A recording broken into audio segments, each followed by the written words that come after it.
All right, everyone. Hey, I'm very, very excited to have a special guest today.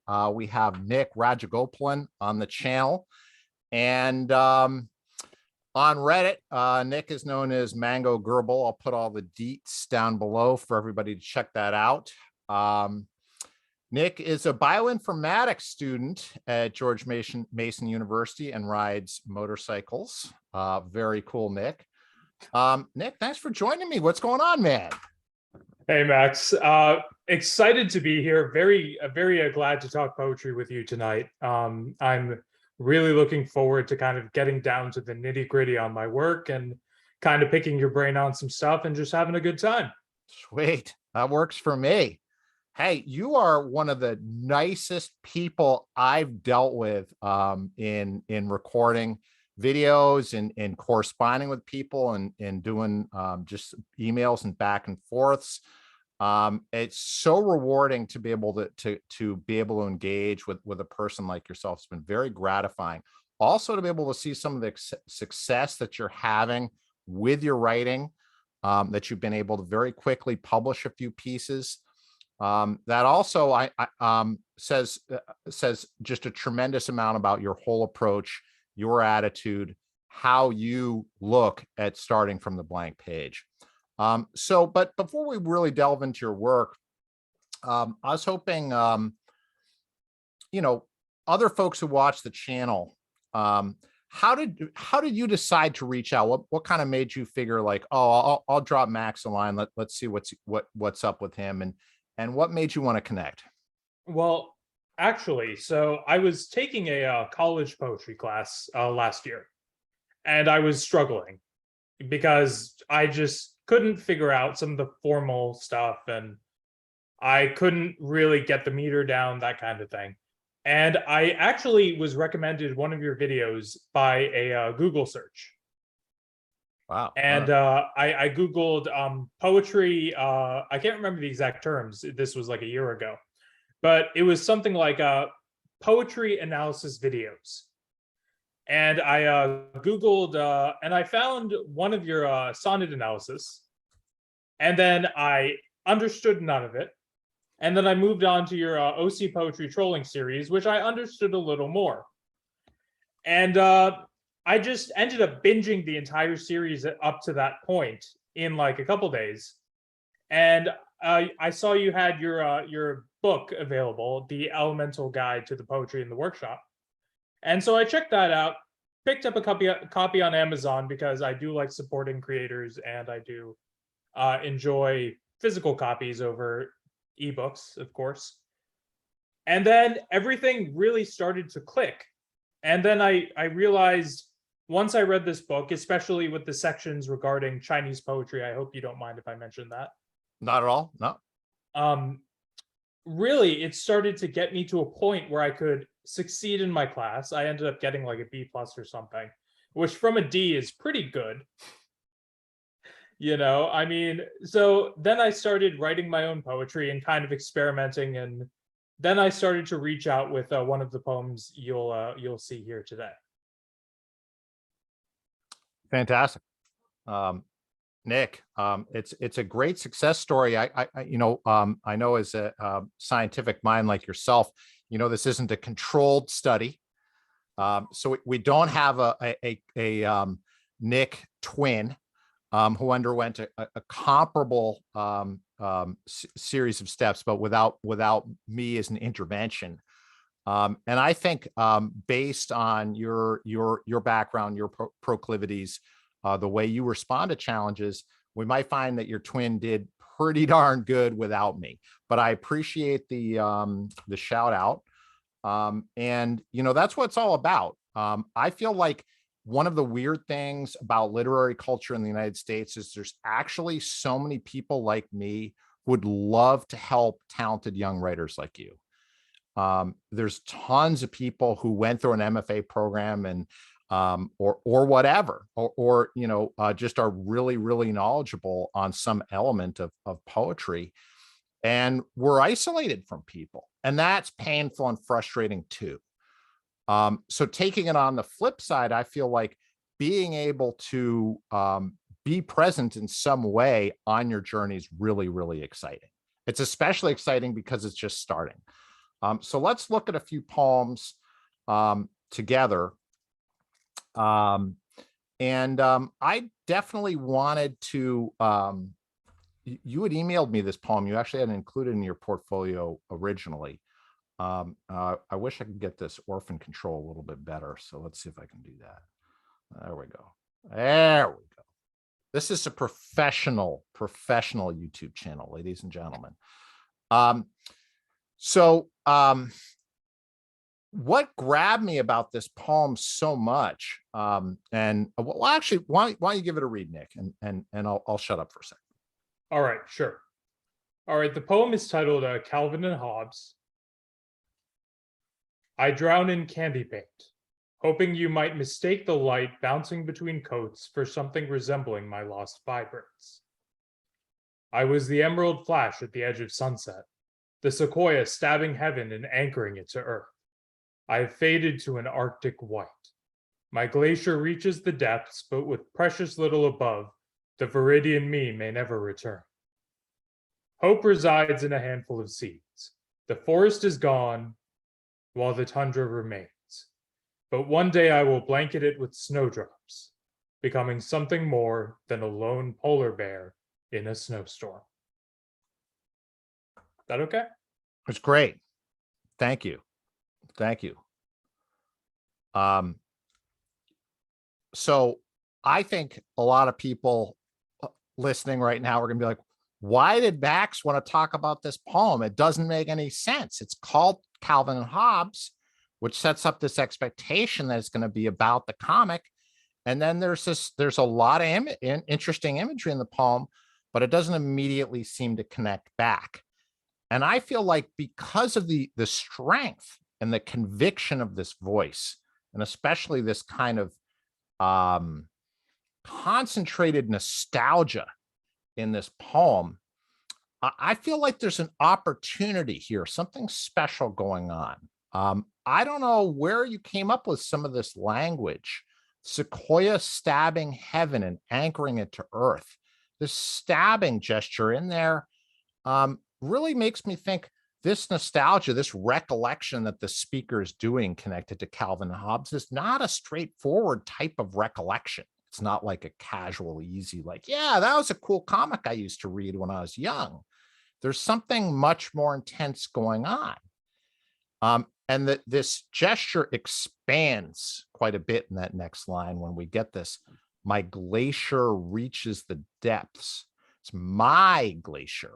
So there's this possessiveness of something that is just this vast thing beyond really understandable human time. I mean, if you're like, how many lifetimes is a glacier, Nick? Like, I'm not a scientific minded guy, but I think it's more than like 100. I mean, it might be several 100,000 or more lifetimes. I mean, it's a huge, huge gesture you're making here. And this viridian me, again, another way that you emphasize this concept of self in this poem, which I think is key to understanding this poem, the self, this youth, self of youth. This viridian's beautiful word choice, Nick. Tell me about, I don't want you to explain this poem, the Emerald Flash, another great moment here. Tell me about the process of composition. How perhaps did you get yourself into a state where this was something you wanted to approach? Well, so I wrote this actually after I had gotten accepted into a master's program. Congrats. Congrats. Thank you. This is kind of, I wrote this, it's a master's for basically bioinformatics, as mentioned previously. And what ended up happening was I was actually reading my old childhood Calvin and Hobbes comics. And I read one where my favorite one of all time is the Calvin and Hobbes from December 10th, 1989, where Calvin looks at a painting. I believe it's he does an art assignment, but he doesn't want to do it, so he just draws 3 dots on a piece of paper and calls it a polar bear in a snowstorm. Now, I feel like, to me, I'm not a mega fan, not a super fan. Yeah. My kids fight over the old Calvin and Hobbes collection that I have. So I see them reading it, so I can relive some of that excitement and interest. And I had some friends growing up who were really into it. I remember people talk about that last comic he did, with the snow, and stuff like that. I guess the snow is kind of recurring. But I feel like there's these little tiny breadcrumbs you're leaving, or kind of Hansel and Gretel style, for people to kind of find their way back to the title, but it's almost too faint. It's like, Yeah, that's but fair. the interesting thing about it, though, I think, is like the super fan, the Calvin and Hobbes super fan, is going to feel kind of like recognized in this poem. And there's something, that tension about fandom, to me, about what it is to feel so strongly about something, is all over this poem. Yeah. This hope in that final stanza. It's a huge word there. Huge turn. Hope resides in a handful of seeds. But it's like, maybe I felt like Dr. Seuss with the truffle trees. The forest is gone, right? Yeah. So there's all these different things, and I don't know, when we emailed back and forth, I was asking you, or kind of connecting in my head this idea, right, of a child, and a child being the kind of imaginative center, and who a poet is, what the voice of a poet is. That really has, obviously, I don't think the Romantics necessarily invented that, but like, Wordsworth was definitely obsessed with this concept. And there's something about this poem, to me, that's Wordsworthian in that. If I may interject really quick. Oh, wow. Yeah. So when I was writing this poem, it was essentially as a bridge between what I saw as kind of a sheltered childhood experience, and then going into more of the adult world. Where I was afraid that I had lost so much of what had made me within this kind of sheltered existence, that when I go into the world, I'll just become like everyone else. And sort of that's where a lot of this came from, that kind of anxiety and insecurity. I don't know if that makes any sense, but so these impulses that occasion us, right, that the sparks, or these conflicts, these things that don't align in ourselves, that cause us to start writing a poem, it's so important that we have those and we honor those things. Otherwise, you're not going to write the next poem. But when it comes then to tuning this poem and giving it the best chance, those things that are almost accidents, they're almost happenstance. They don't necessarily mean that much to the problem we have at hand, which is, I want you to be able to come out of that initial moment a little bit now, and kind of be able to join me on the other side of this page as someone who is trying to look at this poem in terms of its literary potential, and trying to find the places where this potential for huge resonance, like massive, like this huge juxtaposition between popular culture, but something a lot of people feel very strongly about. Bill is it Waterman? What? Watterson. People feel very strongly about him, like, everything from it being on the back of pickup trucks, right? Like, I mean, it's touched everywhere, and it seems to be some unresolved part of like American, like, coming of age type of thing almost. And this poem then, to my read, connects it explicitly to these romantic ideas of nature, right? and of does nature, is my relationship with nature kind of original in a childhood type of way? Am I able to perceive and relate to my surroundings in this direct manner, or have I lost that? And there's this anxiety in the poem that's fascinating about that, just fascinating, Nick. Where would you think, if you were to pick on this poem, right? Pick on a little bit, huh? Where's the weakest point in the poem? I think it's in the lineation, honestly. So you're concerned about the lineation. Okay, great. Yeah. I Great. mean, end stop lines, they kind of, at least in this case, in my opinion, don't do great things for the rhythm and the kind of continuing progress of the poem as you read it. I think they do work in some areas of the poem. For example, in the first stanza.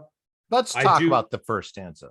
Let's Yeah, wade let's right talk in about- there. Okay. Yeah, let's get into it. Yeah, let's get So into that. I Yeah. do like the first line a lot. Because candy paint is it's basically this. Should I explain what candy paint is, or do you think most of your viewers will know? Or I'm not saying that I don't know what it is, Nick, but maybe some of the viewers don't. of course you know, Max. You know everything. No, but candy paint is essentially a mid layer of paint that amplifies the color of whatever's underneath it. Right. Oh, yeah.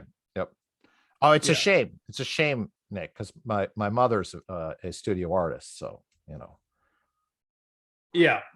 But So yeah. so I like the comma after candy paint. But I think the kind of that stop right there works there. But and I think the ending words are reasonable. I mean, obviously anything can be improved, but I do think that a lot of it kind of works as it is. I think where I run into problems is in a lot of the second stanza. All right. Well, the opening of a poem is so important, right? And I think the ending of the poem, we could tune a little bit, but on the opening of the poem, I think you do some things which I often ask in the channel people to do. You open with the I and you immediately give us this you. However, I learned that from your videos. This you does not integrate. Yeah, that's a problem. So if you wanted to give a little bit more momentum into this, drowning in paint, in the, drowning in candy paint, the mid layer, okay, keep it drowning in candy paint. You might mistake the light bouncing between coats. Yeah, because this coats clarifies okay. Drowning in candy paint. You might mistake the light bouncing between coats. And this something. So this something here, this is one of these words where we're introducing a deliberate artifice of doubt or lack of confidence or uncertainty. And we want to make sure that when we introduce that, we've already built up our own authority as a poetic voice, or we're doing it in a very, very deliberate way that we feel the reader is going to endure it. This something is too soon in this poem. Okay, that makes sense. You see what I'm saying? Yeah, so yeah. If we get a little more momentum, drowning in candy paint, I hope you might mistake the, wishing. I'm not sure about the hoping, because this hope here is huge. This hope here is so important. So if we could find a way not to have to expend this key word here, drowning in candy paint, you might mistake the light between the coats for my lost vibrance. Doesn't need to resemble. This resembling, this ing here is a weak ending. It doesn't help this stanza, right? Okay. All right. you have an embarrassment of riches in the second stanza. So I do think you're right. Some of this lineation could be tightened, but it's pretty fucking close. It's pretty close, Nick. You said you had some doubts about the second stanza. The only issue I have is that this U is abandoned. So if you could reintegrate the U is either is very important to this poem. If it's strictly going to be like a romantic era, you know, kind of conjuring this romantic, that the U is what is the beloved. I'm not sure. Is the U the stuffed animal? It's hard to say. Yeah, I think I definitely need to go back and work into kind of making a defined you. Yeah. I definitely agree with that. Well, in terms of the exit strategy here, I think this is strong. Okay. The ending here is strong. Your lines get a little bit longer. And typically towards the ending of a poem, we may want to consider attenuating a little bit. Okay.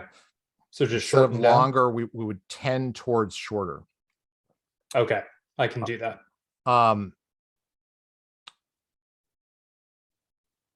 And then if possible, one weird trick that I try to do in my poems is I want to basically, the first part of the poem, particularly the first stanza, maybe some of the second stanzas, like in volleyball, like you kind of, they set you up, right? And then the final stanza is going to be that spike. So if it's not set up, if the image wasn't introduced in the first or second stanza, hopefully both or one of each, it can't be introduced, and it can't be introduced late. Okay. So tundra introduced, you get that. Blanket introduced, probably get that. The snowdrops, maybe. But the polar bear, maybe. I would think about that. But any opportunity you would have to return to an image and complete an image that you raise earlier in the poem. This poem is ambiguous to me what season it is, because I think it's all winter. But that might be something you could hammer in definitively in this first stanza, where there's no ambiguity that you're opening in winter light, you're ending in winter light. If you want a season change, you can do that, but you have to work at that. Awesome. All right. This is really cool. Well, you actually had reached out, Nick, and said that you want to do a workshop, which I'd kind of promised people I'd do some workshops, and then workshops are a lot of work to organize. I kind of was like, yeah. So I done this this thing with folks in the winter, and it was great. We did this kind of tour of the classical world with a PhD in classics, a professor of Latin, and we worked our way through kind of Greek and Roman, and did this kind of survey of literature up to Petrarch. And we also workshop stuff. It was a huge amount of work, and it was super, super great. But I was just like, I don't know if I want to do more workshops over the summer. Maybe I will, because we're having fun here. But we'll see. We'll see. But since you were like, hey, when is this going down? When is this going down? It's like, well, it's going down tonight. That's how it is. All right. So I really was excited about looking at this guzzle that you published. And we'll have to circle back and do that another time, have you back on for that, Nick. So I want you to send the folks out with a reading of Peanut Butter Oreos. Sure. So Peanut Butter Oreos, and then this was originally published in Rue Scribe in March of this year. I went to the market to buy some cookies. Endless choices before me. Peanut butter Oreos. Sweet yet savory all in one. I pay and leave, taking one from the package. I bump into you and apologize. I'm so wrapped up in the taste of the cookie that I almost didn't notice you call me Sand Nigger. Fantastic, Nick. I'm going to leave it at that and we'll drop the mic. So thank you so much for gracing the channel with your presence, sharing your original work with us, and being so willing to discuss your work so candidly. I'm looking for great things, Nick, but anything you come up with, I'm sure will be just that. Thanks again, my friend. Thank you so much, Max. It was an absolute pleasure.